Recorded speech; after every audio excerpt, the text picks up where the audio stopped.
Hi, everyone. Welcome to I'm Not Crazy, right? I'm your host, Hillary Bouch, and this is the podcast for every 2 a.m. thought you've ever had that made you feel alone. Those intrusive thoughts and questions that all women ask themselves on occasion, even if your logical brain knows that they aren't true. Raise your hand if you've ever said sorry for something that did not even remotely require an apology. Like someone bumps into you in the grocery store. Oops, sorry. Or, ope, sorry, if you're from the Midwest. Or when you ask a question during a conversation that definitely warrants questions. Sorry, but can I just say, just the other day, I was talking to a client at work about some issues that we've been having getting her access to information she needs to help me. And she apologized for all the back and forth. When she is the one who's being affected by this the most, it is 0% her fault. But as women, we're conditioned, right, from an early age that we aren't supposed to take up too much space or that we need to over explain things in emails so we don't come across as too cold or too pushy. I mean, how many times have you started a sentence with, this might be a dumb question, but when you know damn well that it is not a dumb question at all. We all do it. It's ingrained in us. But there is a very big difference between having good manners, or obviously apologizing for something that actually warrants it, and using I'm sorry as a conversation filler or as a subconscious way to make yourself smaller.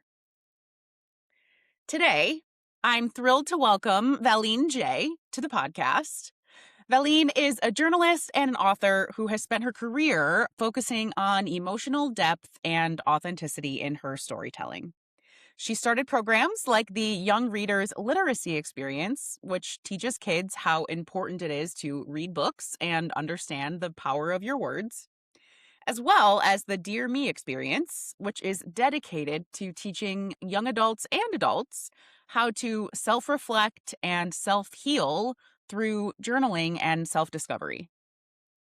On top of all that, she just published her 11th book called Her Worst Enemy, and she's a mom to a 7-year-old daughter. So I'm not sure how she even found time to chat with me in that kind of schedule, but here we are. So without further ado, let's get into it. I'm not crazy, right? Are women taught to apologize for just existing?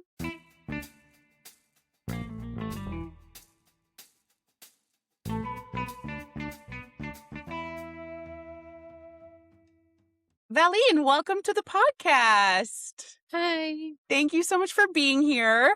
I'm so excited to get into this conversation because, as we were talking about a little bit before we started the show, just in general, bottom line, women need to stop apologizing so much. And we're going to get into the way people do that, why we do that. I'd love to start out a little bit with just about who you are and also how you've noticed this topic come up in your own life. So honestly, I'm really an observant person. So I would sit in a room and I'm like, oh, she's really quiet. And this was like, I'm really kind of feeling everything out. And kind of, even in like my most recent release, Her Worst Enemy, just kind of let my characters flow through me and thinking about the women that are around me or the women that I encounter or just being out in public. You could be in the store and you can bump somebody. I just hear I'm sorry so much. And it's just like I hate it to the effect of my daughter, she's 7. And swear, like, and I have to stop her, like, hey, seriously, can you tell mommy what you're apologizing for? And she was like, I don't know. I just was like, where did you get that from? And I just like, okay, I catch myself saying, okay, I'm sorry. Okay. I just was like, okay, I'm sorry. And this was like at the end of the day, as women, and it's just like kind of like just opposing the two. You see a man and a man, I've had men bump into me and it's not like a, "Oh, I'm sorry." It might be like a, "Oh, my bad," or nothing is said, and it just is like as women, I feel like we kinda overcompensate so often. We're apologizing for a lot of stuff that we have no control over. So it just was like as women, why do we have to continue to damn near apologize for existing? That's not fair. Yeah. 100%. And I know you mentioned one of your books, and I definitely want to talk about that. I know you've talked a lot about how you pride yourself on being an author that's multi-genre. You've written a lot of different things. You've written children's books, fiction. Now your new book is kind of a thriller, your first standalone versus series that you've done in the past. So you've talked a lot about just not putting yourself in a box, especially with your writing. What steps do you feel like you took to give yourself permission to not apologize for going against the norm and to just do your own thing? Honestly, my first time being signed to a traditional publishing company, that was my green light. When I first was signed with them, I was signed in the genre of urban fiction. And I just was like, reached out to the publisher, hey, I want to do children's books. And it was like, we don't do that. And I was like, oh, okay. And it's like, you should just try to focus on just one thing. And I was like, oh, is okay. I Why? was like, Why? by the way, the publisher was a man. Okay. So I just was like, that's is is there some type of written rule where I have to just focus on one genre? And it's like nobody could answer that for me. And I just was like, who says I can't? And if I'm gonna try it until I get a no. I'm that type of person. I'm gonna try. Let's pull the trigger. And then if I get a no, then oh, okay, this is something I can't do. But okay, let's do it. It went through. Okay. So I can do more than one genre? Okay, yeah. I feel like we put limits on ourselves because sometimes we don't have the permission or we don't think it's right. And I love what you said about waiting for permission because I feel like that is such a big thing too. It's like we apologize for something that we wouldn't have even needed permission to do to begin with. Society makes us feel like we need permission to exist as well, and then we're apologizing for it at the same time. It's such a default reaction, I feel like, to kind of look around and be like, "Wait, is this okay? Wait, That part. is anybody gonna, like, stop me?" And then when no one does, it's so freeing when you get to the point when you realize that no one can really stop you. And that's the point of like heavy on looking around for permission.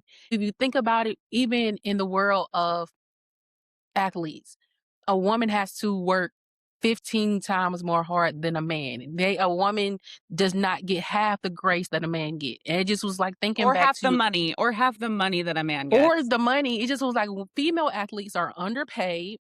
Their brand deals are lower. Not only permission, but the question of am I good enough to fit in these areas? Because unfortunately, I'm a innie and you're an outie. So like Oh my god. First of all, I'm dead at I'm an innie and you're an outie. That's so because funny. it's like, listen, I'm gonna keep it PG because you never That's know like so funny. I've never what heard that before, and I'm like, I'm gonna use that all the time. it's like that was like, hey, Oh that's my the god, only I love that. difference.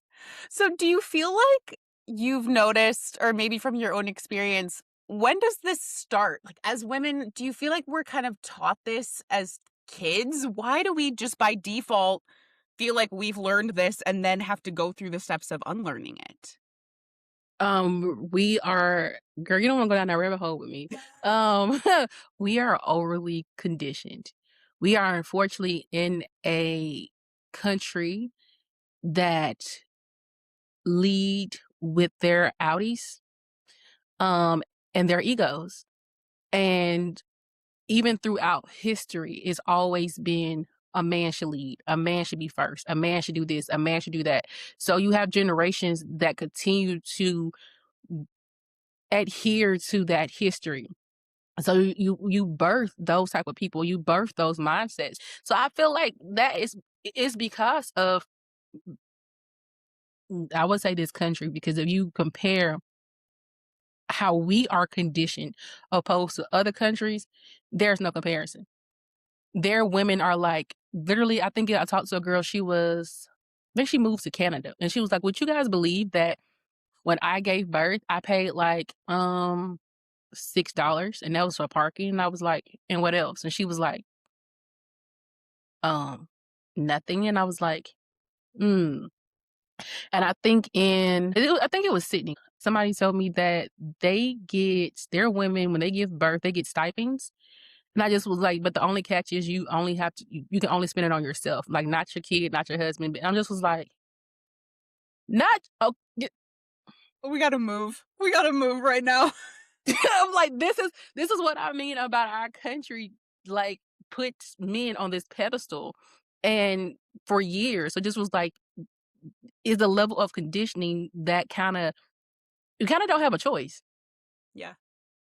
And that's the sad part about it. It's like you're conditioned into thinking like this and feeling like this, and you don't get this chance. Even at me having a daughter, and somebody said, "Oh, well, what are you gonna be when you grow up?" And it just was like, "She's 7, let her figure it out." And it's like, "Oh, you should go be a doctor or a teacher or a nurse." And this was like, you're kind of listing like women generated roles, quote unquote. It's Yeah. just like literally, I just had an event last week, and his man was like, "Oh, my daughter is going into welding," and that's so like weird to me. And it's like, why?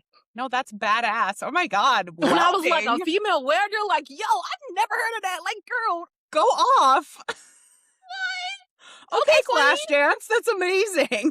Like, okay, queen. Yes. But it just was like, that's nothing that's suggested to us because that's for man. Like, Yeah. oh my God, you want to be a mechanic? Like, yeah, like a female mechanic?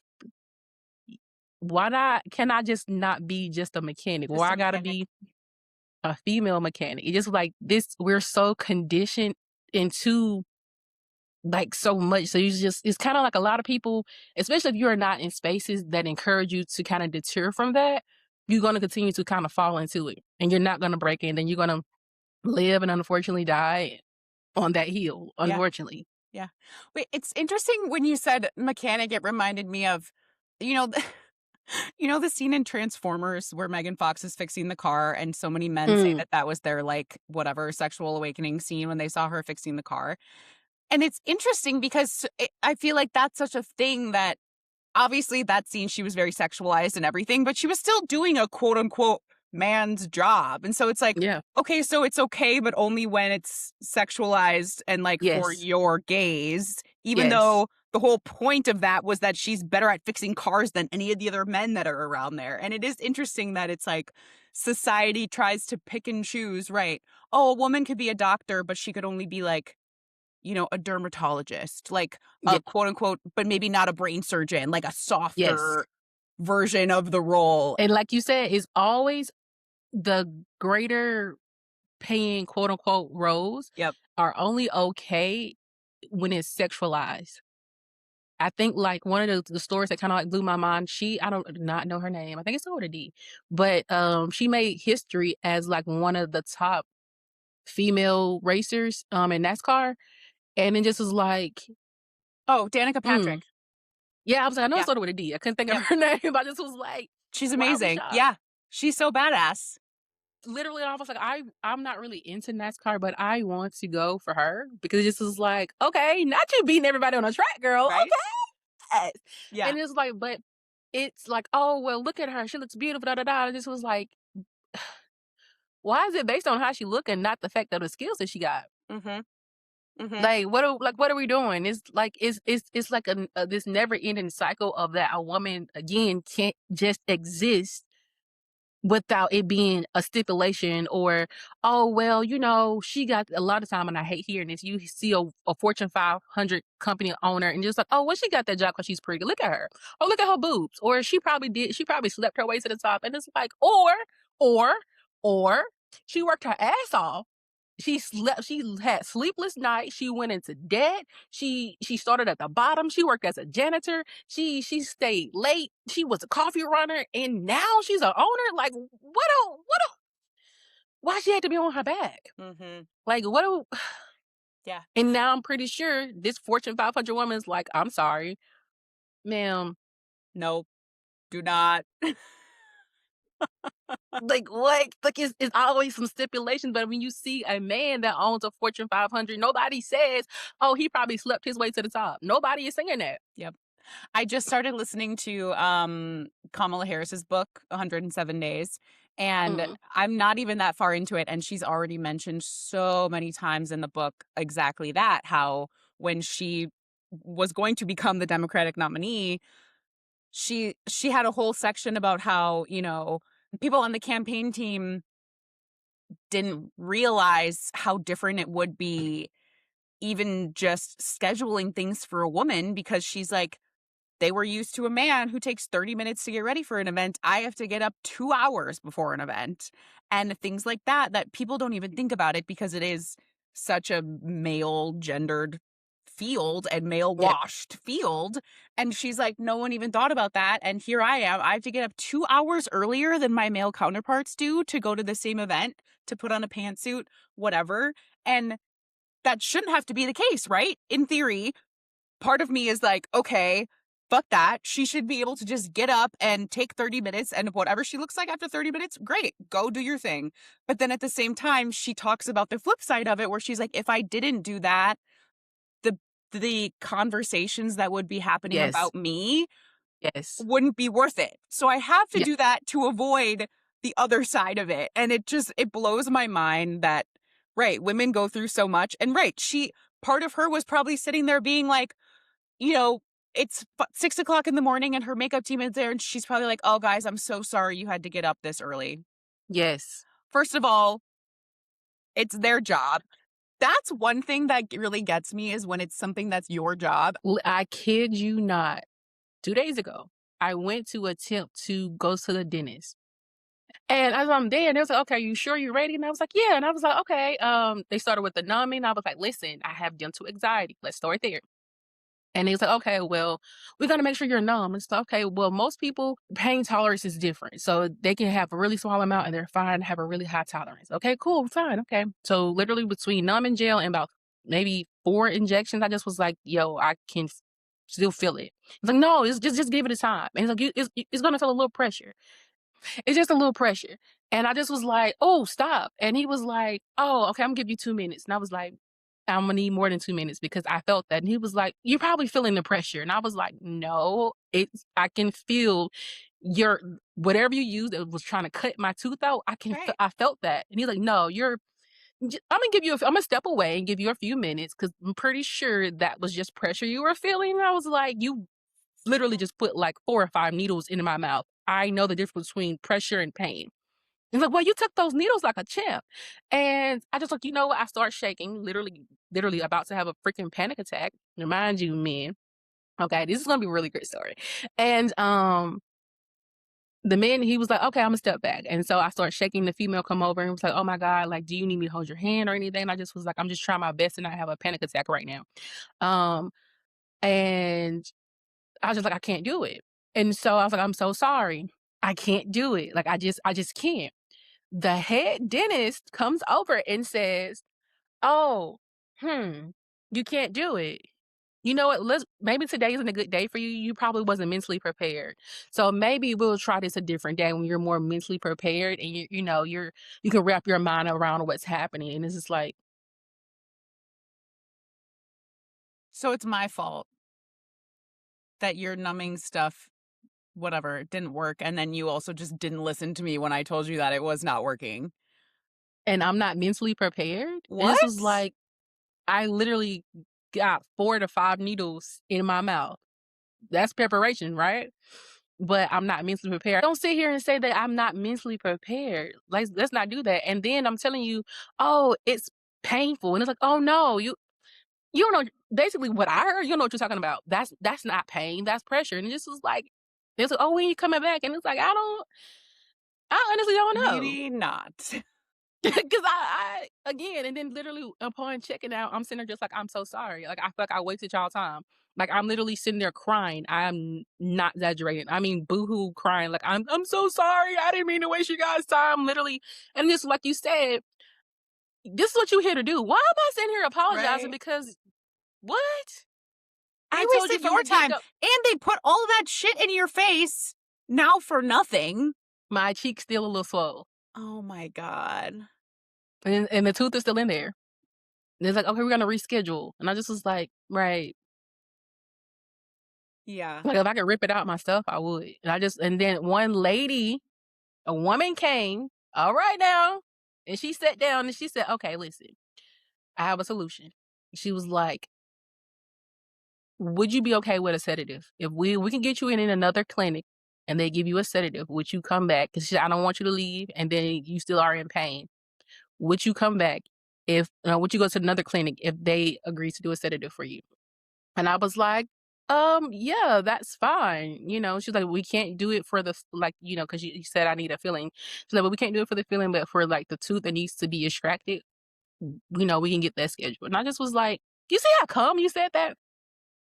You didn't make me feel the need that I needed to apologize, like, for freaking existing or having the need to say, I'm sorry because you did your job, quote unquote. I give you that, but it was uncomfortable for me. And you didn't basically kind of belittle my feelings of saying you weren't mentally prepared. Like if Right. I told you I have dental anxiety. That was Right. me acknowledging what was to come. And then the women come with the solutions. We love it. Yes. She was like, Calm. that's what's going on. Okay, fine. This is what I gotta do. This is what I'm Here's gonna what we do. can X, Y, do. and Z. Problem solving as always. As always. I want to talk about you being a mom. And I'm sure that's a whole other side of things of just mom guilt and judgment and opinions from people coming in of the right way to parent and all of that stuff. What are some things that you feel like you've had to stop apologizing for as a mom? Oh wow, that's a whole list. Um kind of one of the biggest things I would say I stopped apologizing for is how, in a sense, what I think is right for my kid. So, especially education wise, she started off in a private school. And I got so much backlash of like, why are you sending her to a private school? Like that's unnecessary. And though the overall experience did not go good the second time, the first time it was great. She got a really diverse experience. The learning was different, and her very first private school, which I love them down. Shout out to preschool partners. They taught emotional behavior and how to understand emotions, and I just was like, I love that because you're a little person. You are developing emotions and feelings that I was once that age, but my age at that time, let's not talk about that, don't remember, whatever. Right. We're in new times. And you're going, as you're growing, somebody to say, listen, I know we need to teach you your ABCs and your one, two, threes, but let's talk about what it means to be sad or what it's talking about when we're angry. And I just was like, I love that. Or even my I friend made wish a I joke had one had time. that. Like, listen, I had to learn later in life. You just like Right. you started out the gate. They had a what was his name? I think his name was Twiggles. It was like a little that was the emotional turtle name. His name was Twiggles. And and every week they'd come by and say, okay, Twiggles is teaching you guys about being happy or what it's like to be scared. And Oh, it's like, oh, so it's just like you can't make me I'm not gonna apologize for that. One of the things I have to apologize for besides education and like my educational choices, um, is old school raising of a child stays in a child's place. Oh my god. And that was how you did it, and it's not how I do it. And I'm not gonna apologize for it. Like, yeah. at first it was like, "Okay, well, she don't wanna hug you and she don't wanna speak to you. That's okay with me."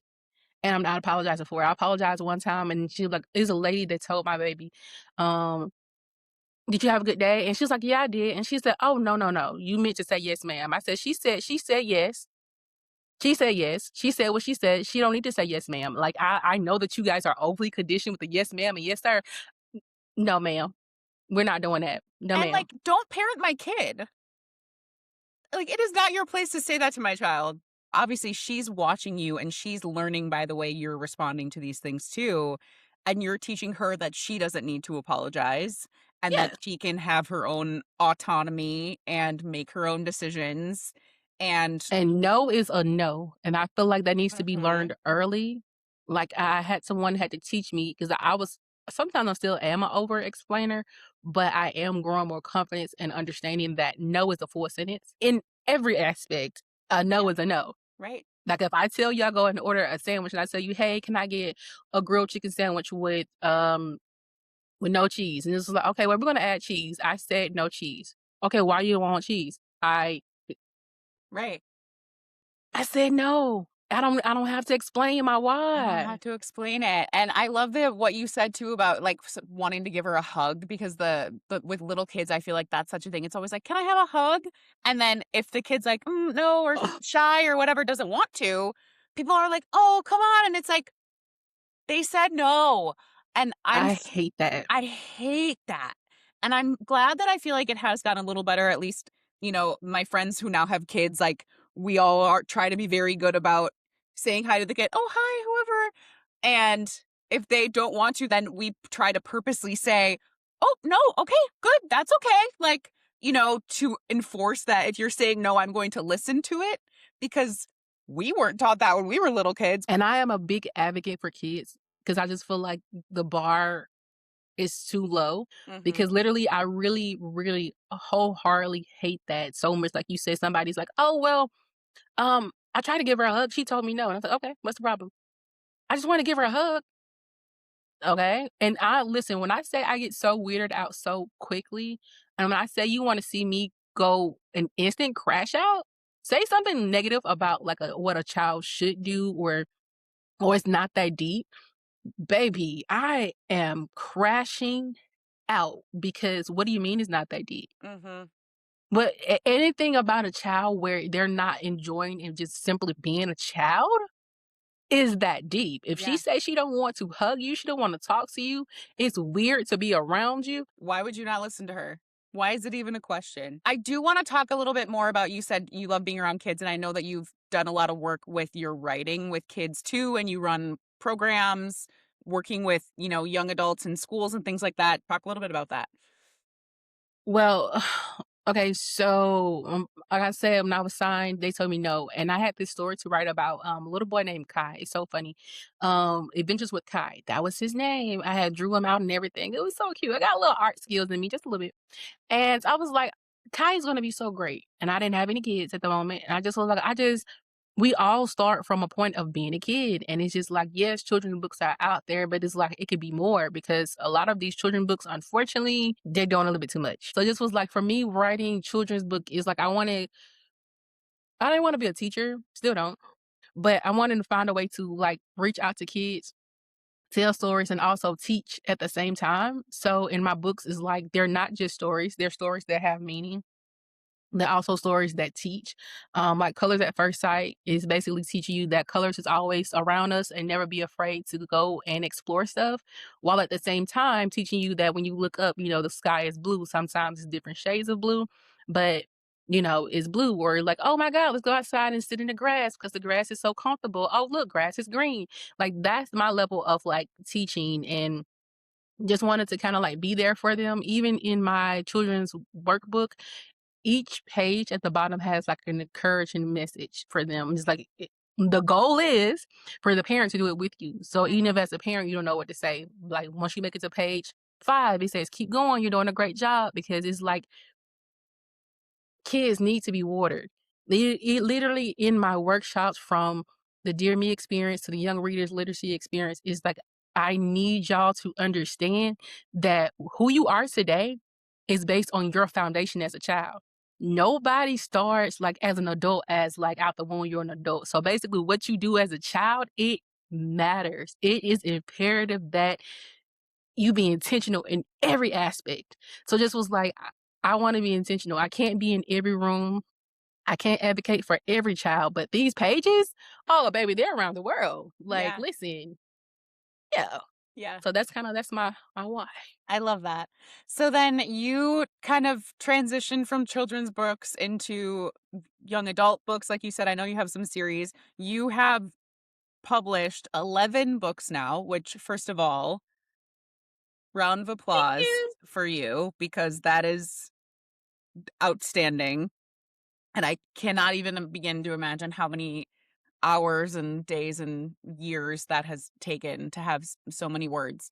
Especially as a writer, I'm like, "Oh my god, I would love to write a book someday," but it's just like it's so many words. Um, Talk a little bit about your newest book, where the idea from this came from. I know it's also your first standalone, so tell us a little bit about your new book because it just came out Can I show you? like a couple weeks ago, right? Yes, please show. Okay. Oh, look at her. She Look is how thick she is. beautiful. Oh my god, yeah. When I tell you, I was not expecting her to be this freaking thick, like, girl! Like, but, oh my god. Her worst enemy, oh my god. I don't even know where to start.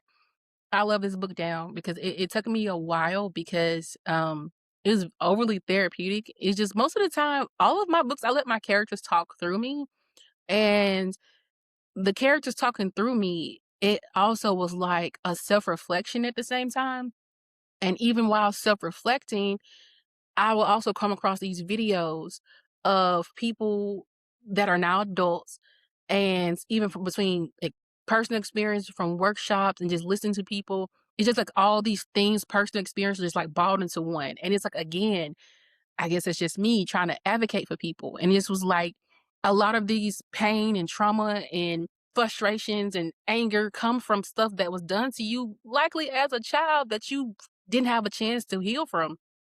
And her worst enemy is like this coming of age psychological fiction that talks about dysfunction and childhood trauma and trying to basically, as adults, a lot of adults struggle to find their own identity because their parents embed so much negativity or their own vision for them through them. And it's just is it's one of those things of like I can't heal what you went through as a kid. I really can't. And heaven knows if you went through anything that I went through, who? And it just was like you might not be a writer. You might not want to tell your story because you haven't found that courage yet, or you still ashamed or you're embarrassed. It's okay, I got you. Imma write it for you. And Mhm. literally one of the things I had an editor that I had to no longer have. And one of her pushbacks was, "You don't have a description. Like, I don't understand that. Like, why did you not describe what Evan looks like or what Tristan looks like and all these characters?" And I was like, at first I didn't have an answer. I just don't want to. Mhm. And then I started deep diving. It was like, because this is not just my story. This story is for everybody I that was has gonna say, you experienced. want people to be able to see themselves or Yet, see whoever you want in them. I love that. like, I want you to feel like, okay, Evelyn is me. Evelyn has brunette hair and she wears glasses, and this was like, I don't want you to say, "Okay, well, Evelyn is a black girl." Okay, Evelyn might not be black. Right. Evelyn might be Indian. She might be Asian. Like, it's whoever fits the bill. Your Tristan might be, instead of being a dad, your Tristan might be a mom, it might be a grandma, it might be an auntie. I want you to understand that your story is not silent. Just because you ain't speaking about it, girl, I hear you. I've never met you, but I hear you. Mhm. It's like, and it's not just girl, it's like, I don't really do gender. I tell people, just because you see a girl on the front of that book, it's not just women that go through stuff. That's the thing about me that sometimes I don't like. It's like I'm advocating for women and kids, but it's like I also advocate for men too because there's a Mhm. lot of men that go through stuff and they have that negative stigmatism of men don't cry or men should not express their feelings. And it's like, okay, well, when he was a kid, he got beat, and now he's this man that unfortunately beats women. And that's like, oh, that's not fair. And it's just like, okay, I'm not saying it's okay for him to beat women. I'm never saying that. However, nobody helped heal that little boy that was getting beat when he was a kid. And he did not know what to do with that. I'm like, this is why I try to get them to come to the Dear Me experience. Let's talk about journaling. Let's talk about self-reflection. Let's stop carrying some of this stuff, but they be hard to come. But in her worst enemy is so many layers of talking about stigmatisms of your parent knows what's best for you. Like that's one of the biggest things. And just was like, I hear you. I hear you. I hear you. But your parent is also human just like you. And sometimes they project what they want for you based on sometimes their own failures or what they did not accomplish, and that is so unfair. I see so many kids that are now adults in jobs and working, or even honestly, people might tussle with me, but with families because of what the world and their family assume life should be for them. Like, oh, well, you're 35. Okay, where's your kids? Why are you not married? Why you're not working? It's just was like, that's what you want from me. And this was like, how do you navigate through all of that? And it's not a pretty navigation. It's ups and it's down. I want you to understand through all of no matter what you're going through, to be resilient. They're resilient, and the best part is you don't stop. You find your way. And the biggest thing is just you. I mean, I love what you said too about how wishing that more men would come to the workshops that you run and stuff like that. Because, right, especially kids, and then as they slowly get older, if men were taught from a young age a lot of these things, I think it would be a lot different as they got older because men aren't given the tools to work through their emotions, to do any of that stuff. When it's so normalized and you're not in spaces that correct it, you cannot see the problem. And that's another thing that I kind of run into at these workshops is that fact of if it's so normalized, it's not a problem. My only warning is the women and families that have kids and is around my child age, raise your sons right. That's all I got for you. Cause raise them right. I understand that no means no, but if you're not in environments where you have people that tell you like that's wrong or that's not how that should be, you can kind of continue, doing the same cycle. A lot of women are taught from a very young age, hey, these are the things you can do to avoid getting assaulted. Or if you do, this is how you could, right, fight back, whatever it Mhm. is. Women are out here taking self-defense classes because that, hey, maybe women would have to take self-defense classes if men were taught from a young age to not assault people. That part. Let's start there. Let's talk about the elephant in the room. Like let's Right. start there. A lady was like telling her daughter, like, hey, my boyfriend is coming over, so you need to go change your shorts. And it's just like, first of all, I don't even know how to attack that one because it's one Right. of those things of like, this is her house that she's living in, and you're telling her like, oh, your shorts are too short. I don't want him looking at you. And it was like he shouldn't look at you no matter what you got going on. Right. Like, And as this the was like, mom, why does she think that's a normal thing for her to have to say in response to the guy that she's dating? Like, maybe you should rethink who you're dating. if you're saying to your kid, like, hey, I don't want him to look at you like that, like, what? That's Why would you? disgusting.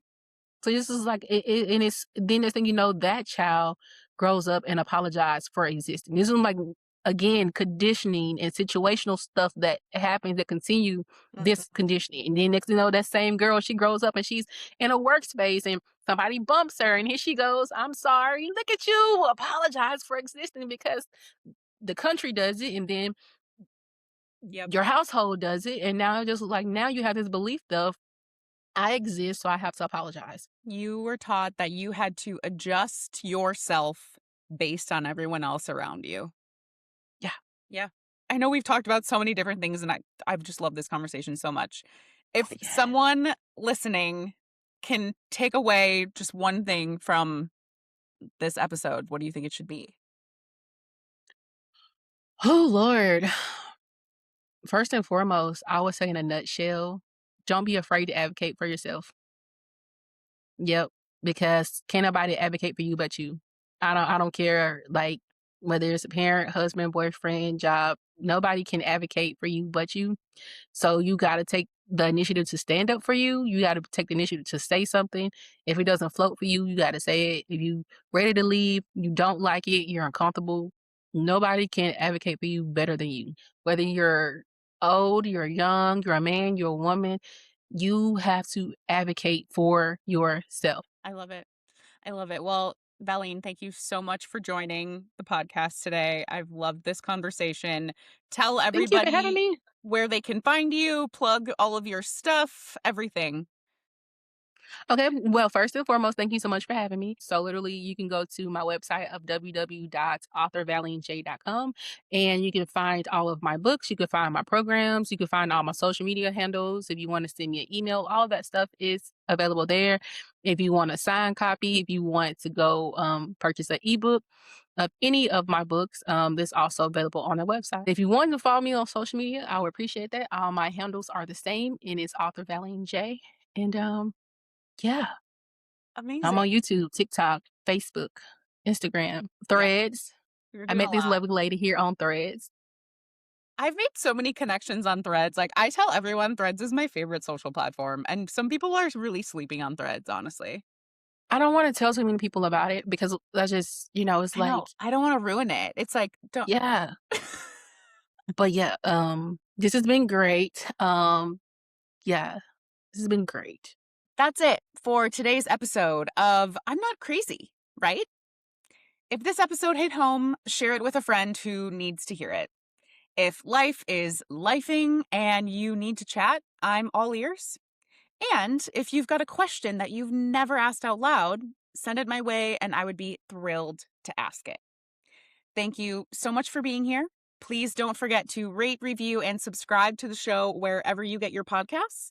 And follow along on social at Not Crazy Right Pod. You're not crazy, and you never were. I'll see you next week.